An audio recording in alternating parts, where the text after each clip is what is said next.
find the code that bend things in Escalera crack. Exactly. We're successful with.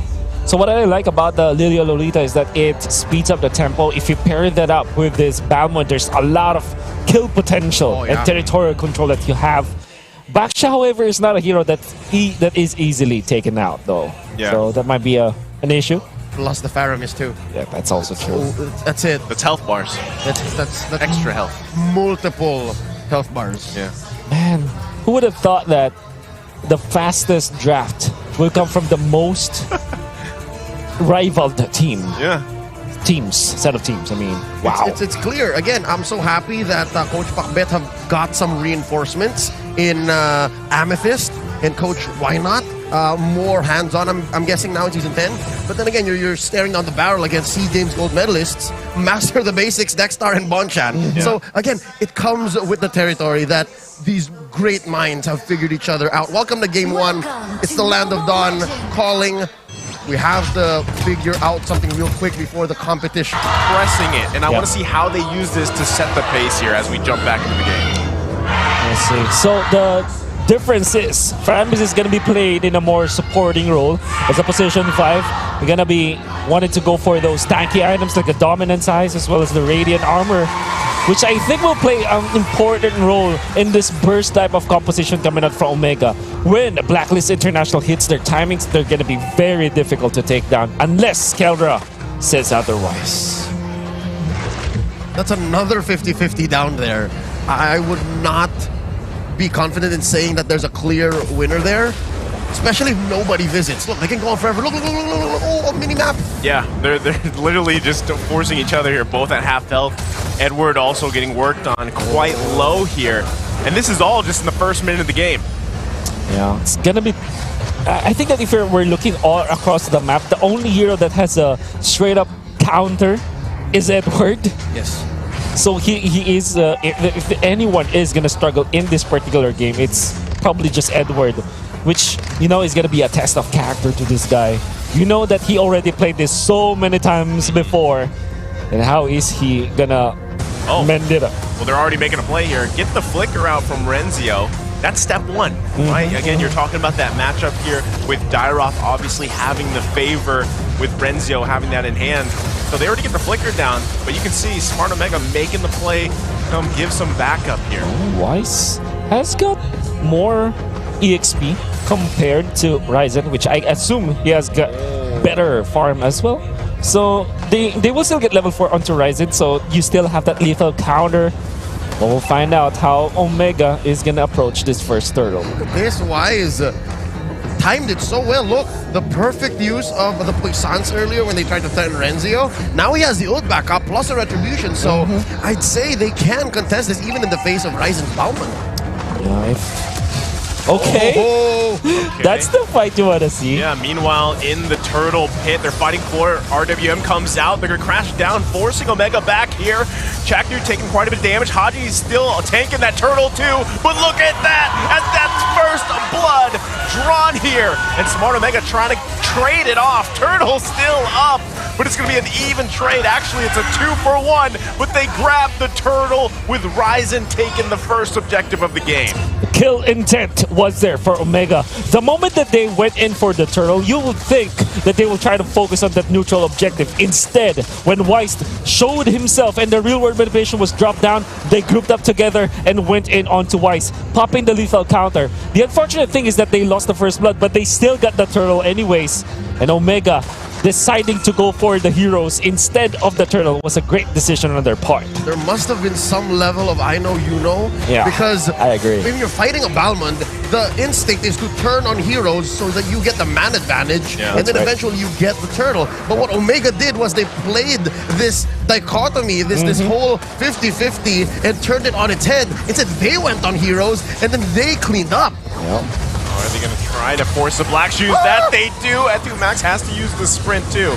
So again, what we're seeing from Black International is they're not fully committing to these things just yet. They know they're lacking a little bit of damage here, but they're able to get resources, whether that's a flicker, whether that's an ultimate. More interestingly, this matchup in the middle, because there's so much that's happening across the map. We see a true 1v1 in the bottom lane where both marksmen are. And so far, Kelra will have a little bit of an advantage over Oheb, but that's just so minimal at this point. It's an even game down the bottom lane. I love how Venus and Wise, Venus and Chaknu Yeah. visited, and then they both left just as quickly, and making like Ken Watanabe from the Godzilla movie said, let them fight. Let them fight. Just let them fight. Okay, the charge up from Chaknu, forcing the flicker out from Oh My Venus. They're going to be happy with that so far, but Ryzen and Renzio just planting themselves in the jungle here. Wise doesn't want to let that happen. There's the Cult Altar. RWM comes out to Edward now from the backside. Gonna force them back here. Oh My Venus on the hunt too, but Edward gets punished. Man and down. another turtle up here. Gonna go in the hands of Smart Omega. Man down, it's the same thing. It's the same sequence. Did you see that? That was very smart from Omega. They forced out some of the ultimates of Blacklist International around the purple buff. Blacklist International obliged with 2 or even 3 imported ultimates. RWM, the Cult Altar, as well as the Pusans and Kelra might even win this. Short a bullet. One bullet short. Meanwhile, on the top side, Edward going to be the focus. And another kill here for Smart Omega. Ryzen just doing work on this Ballman with a lethal counter. Omega's winning the map this time. Kelra is outgunning the Matrix in the bottom lane. And up top, they have found the dent in the armor of Blacklist International. There's a straight-up weakness between the matchups of the XP lane, and Omega just popped that all wide open. And they had to control them up this time. 3.2k, who would have thought that he will lead like this? Now we're going to get focused on now. Tries to juke them out, but you can't juke out the real-world manipulation. But here comes Chaknu and Etumax. They might be looking for some revenge. Chaknu going to get focused on back off here. Black Shoe's going to be committed. Ryzen just around the corner. He goes in, but look at the damage. The Cult Altar comes out. Ryzen looking for the lethal counter. It's not enough, though. And now he's going to be focused on a 4 versus 1. Has to back out here. Big play, but Renzio comes back.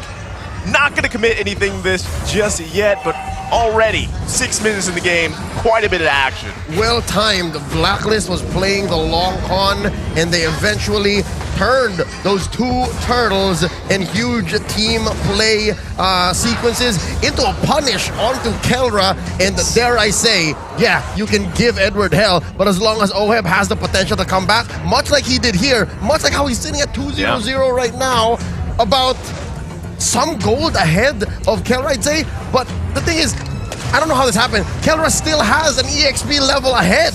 Well, you know, the value of the gold that he got, however, I mean, I'm talking about Oheb here with 2 kills. When you're talking about like the distribution of wealth for Blacklist International, you're happier up until that moment, though. But Kelra finds another play. Yeah, they're still going to be looking for something. They did commit the conceal. They might look for an angle here on the bottom side.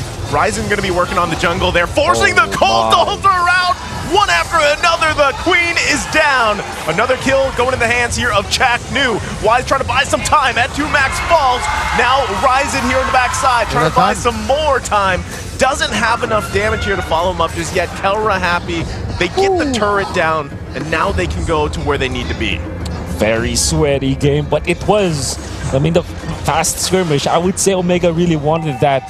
Surely they lost that to Max, but they got a tower, and Kelra also gets a kill. Collects himself a lot of bounty in this game. Now will be taking over the mid lane and the bottom lane. There's so much farm on Kelra's side, and it's going to be a bit of a problem in the incoming minutes for Omega. It's going to be the mid game, 8 minutes in, and the Lord will be next. But Oh My Venus. Oh My Venus coming in, dragging 2 members down. There's the burst coming out from Oheb as he gets down Chaknu. So they only get 1. That was so close there. Luckily, Etumax with the black shoes. So they only lose 1. But look at the gold lead. They're still holding on here. Can they hold on to it long enough? I think that they don't really think about the gold lead and how great it is for Omega. What they care about now is to funnel everything into Oheb. Even that kill was given to Oheb, and he will get a turret as well at the bottom lane. So maybe Blacklist International are thinking this is not about the overall economy. As long as we get the items for Oheb, we're okay. Close call. The show almost stopped in the showstopper. could have pushed that, could have forced the issue, but this is great. What Blacklist is doing is they're forcing the issue and giving Omega problems to think about, to solve, so that they can get a clearer go at the Lord and eventually reclaim part of the map. Oh, a mid-late madness here. Black Shoe's already going to be committed by Etu Max, real-world manipulation. All the ultimates coming down. Etu Max falls. Renzio trying to run to help out the team. There's the drag from the Queen. Can they get the kill? As they do. Ryzen, there's Kelra on the backside, forcing Oheb back. Kelra with the play, grabbing the double, and it's a wipeout. The triple for Smart Omega, and it's a Lord on top of it. I could not have thought of a more beautiful team fight. Yes, Omega did concede a few lives, but they got exactly what they needed and more. And this is the Goku versus Vegeta battle where everything is put on the line. They're given all of their ultimates. You saw that clash. It was Omega finally overpowering Blacklist International. Unfortunately for Blacklist, they went in with their Cult Altar, and when it expired, it was very awkward for Oh My Venus to be in front of Omega despite him landing a two-man Shadow Stampede. There was Omega with the counter. Big props to Ryzen for holding onto the ultimate at the right moment. And then finally, Kelra activating the Wind of Nature at the right moment when he battled against two of the members of Blacklist International. Everybody played that well. Even when Blacklist International lost the fight, they still managed to force Omega into those tight spots. But unfortunately, once the Cult Altar is done, Omega will definitely have the advantage. Wolf, about 5 minutes earlier, you mentioned how the gold, the resources, how it's funneled and how it's allocated for Omega is making all the difference. Kelra, he's about 2,000 gold ahead of Oheb right now. That's scary. That's a full Wind of Nature ahead, technically speaking. I mean, Haji's doing quite a bit of work, the best he can here. Chaknu gonna go down, big pickup. As I just said, Haji making wonders out of the situation despite the gap here. Let's see if they can follow up. Ryzen's gonna get pulled in. Kelra goes in on the backside, pops the blazing duet, cancels out pretty much the Cult Altar. Oheb falls here, and it's just pandemonium under the tier 2 turret as Smart Omega finds the kill. It's a 1-for-1 trade, but they grab the turret. Masterful juggling of the turret aggro. They gave up Chakmu to start, but they got away with so much more in Oheb while taking down the tier 2. My God. Omega is just on fire right now. Their shot calling and the way that they have synced together is phenomenal to watch. You would have thought that Kelra is crazy to go into that fight under the Cult Altar and a turret. And they went in for Oheb. They targeted specifically Oheb because they know that Oheb doesn't have his Wind of Nature just yet. So what actually happened is you're going to think that Kelra will not have enough damage, but then again Renzo was there. So they overload onto just one hero, just focused on that one, and they, like you said, juggled through the turrets. My God, Omega's on fire. And it's not for the lack of maneuvers from Blacklist. They were working with their kits fully. Again, Oh My Venus was where they needed to be, and they did use the Cult Altar, but as soon as I saw the extra life bars go with with Renzio still having his Abysm Strike, I'm like, it's over. Two dudes are dying at least. But at least the equivalent is one Oheb, and that's one Oheb. I mean, you get one Oheb, that's a huge amount of damage gone, right? Exactly. And again, this is why it works so well against the Faramis pick is, you know, you have the Blazing Duet, you have the lethal counter, and that enough is taking care of the Cold Altar. Yep, and that's also why they took away the Lolita away from Blacklist International. Was their plan all along.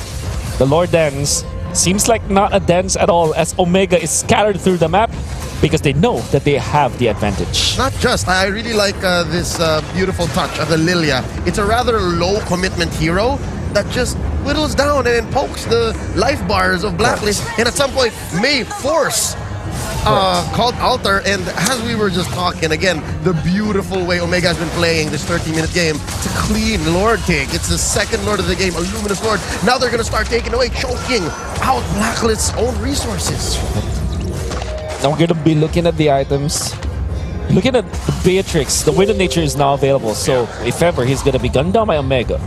See, that's a big problem to have. But you can see that Omega is actually dealing well with these defensive maneuvers coming up from Blacklist International. I want to also take note that Renzio as well as Ryzen, although they build up the tank, because of the economy of Omega right now with 8k ahead, they now have offensive slash defensive items through the War Axe and of course the Twilight Armor from Ryzen.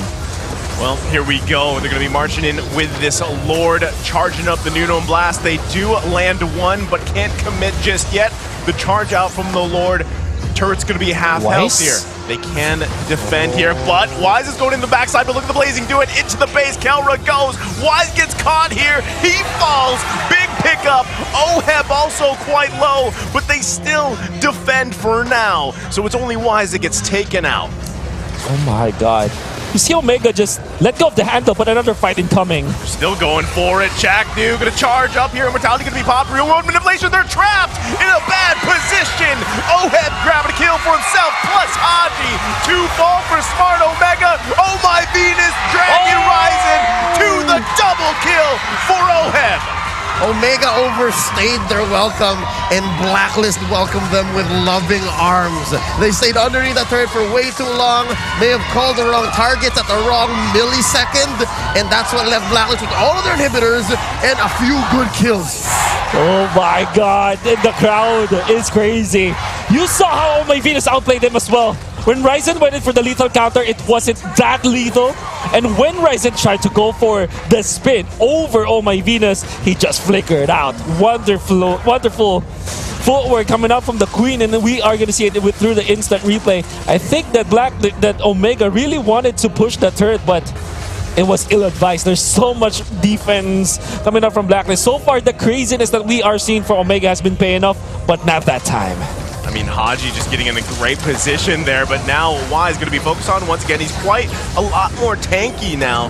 So he's going to be fine. Nothing just committed just yet. They're going to be crashed down on the... Wow! Oheb with the big kill. There you go, the double. He's looking for another, but he falls.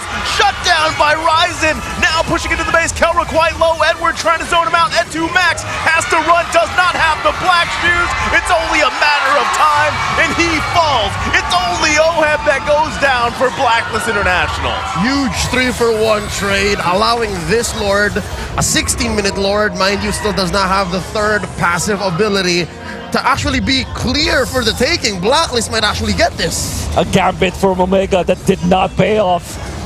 You saw that, you understand why they went for it. Oheb was not in the range of the Cult Altar, but he still managed to get 2 kills before he went down, and that was very crucial. The fact that now Blacklist International will have the control over the Lord is going to be a problem for Omega. Etomax is still 5 seconds away. They need to manage the lanes, and it's not like Omega have taken out any inhibitor turrets, which means that the lanes will be even. Yeah, I mean, there's barely any health on that mid one, but still, I mean, Blacklist International knows that they have to respect this. Even though they did have the numbers advantage for a little bit, they still have to handle Renzio pushing on the bottom side. Those inhibitor turrets, even though they're still up, they're very fragile, right? So they've got to manage those. Meanwhile, this whole Lord dance that we're going to see unfold here. This Lord dance doesn't come easy. Again, yes, Blacklist, they did shrink the gold lead, so that means they're getting items on their key heroes. Again, Oheb now so much harder to kill. That's what's explaining this quick swing back to 14 to 15 under 18 minutes. But also, you have to mention how Blacklist is now more aware of the tricks Omega can pull. That's right. There's not much that Omega can add, save for vision and save for an interesting angle, because so far, back to back to back, they've caught Chaknu even before he releases his Numenum Blast. Yeah, that was a good little just moment for Chaknu to get Oheb out of that corner, because they're trying to get the angle here. Lord's going to be less than half health. Wise is trying to get in there if he can. Chaknu with a charge up! Numenum Blast! Perfect positioning! They find Oheb! Oh my Venus in trouble too. Haji running the base, and they're crashing down on Blacklist International. It's another turnaround. Wise rolling out, trying to buy some time, but Smart Omega knows they're going to drive it in. London Bridge has fallen, but more importantly, they picked off Oheb and got their cake and ate it too. I'm talking about this Lord, and now Wise, the king has fallen as well. Oh no, there's just 3 defenders left with a Luminous Lord, an 18-minute Lord marching down mid. Oh, I can hear the barangay already. 15 seconds for Here Oheb. you go, Lord. Not going to join it, but they grab a kill on the perfect target. Can they hold on? Immortality going to be popped. Oh my goodness. Haji finds a kill. Killing spree for Ryzen, and they're doing everything they can to stay in the game. The Queen, do still in with Haji. The KDA machine comes in to find a kill, and they're still in the game. Oh my Venus! Ghost Bursters will deal so much more damage if you're all clumped up together, and bonus damage to heroes as well. Everything that Omega tried to build in the Kelra in front of Blacklist International, they were showered down by the magic damage of Blacklist International. They had it up to here. It was up there. It was. They had it up to here, and the queen just said, "You know what? You want it so bad? Come on over." Come on over. This is twice now that they've done that. They punished Smart Omega. I know my Venus is like, I'm gonna take the matters to my own hands. I'm gonna take care of this. But then again, you're gonna have to commend Omega. The fight beforehand, during the Lord fight, where they found Oheb, it was amazing to look at because they comboed it all together at the same time. It was great synchronization and chemistry coming from Omega. That's the reason why they were able to put down Oheb. Because the thing is, after popping the Cult Altar, you're stunned up for a little bit. That gives ample time for Ryzen to pop the lethal counter, which because Oheb was low anyways, when he goes up after the invulnerability, was out. Haji felt it. Haji felt it. He's not gonna check the bushes just like that. Sense. No. They're in a risky position here. Oh, the wraparound. Why's gonna cut them off. Real world manipulation comes down. The queen dragging Ryzen back. There's Kelra trying his best with the blazing duet. Pops the window danger too. Can they pull this one off? Oheb quite low. The shutdown. They find the Mega as well. 2 members are down again for Blacklist International. And we're 25 seconds away from a Lord. There's a quite meaty wave down bottom for Blacklist. But I'm thinking, and I think Omega is as well, this might actually be it. Ryzen will pick up the Rose Gold Meteor, which is perfect for the defense. They get the turret, Abysm Strike, Force finding the mark. Now Smart Omega looking to end the game as Edward's going to be the next target. Oh my Venus is they alive. take him down. The queen is up. Can they turn it around? The stun on Oheb, the perfect target. Immortality going to be popped, but Ranzio is there. Can he pull it off? Can It's a Russ out? Cult Altar to turn it around The base. again. And they do it. And meanwhile, look at the top side. Base being focused on. And oh my goodness, actually it's oh my Venus with the turnaround. My God, Omega! How many times should you fall against the Ghost Bursters and Shadow Stampede combo? Don't be near each other! There's so much burst potential from that one! And you see, everything's getting crazy. Chakdu, my God! Just for the clear, just for the wave clear. But they are at a big disadvantage. Ryzen 11 seconds. Can they hang on? They don't have any AoE apart from Into Max. This could be it. They're going to push down. They're trying to buy time. Chakdu going to be the next target here. Mega kill for Oheb. Looking for Chakdu. Ryzen is now up, but what can he do? The numbers aren't there. And Blacklist International, time after time, turns around. Game number 1.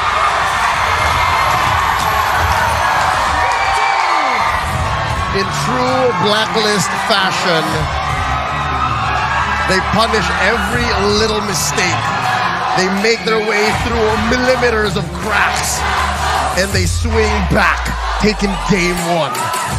The stubbornness and the resilience of Omega have given them a lot of mileage in their careers.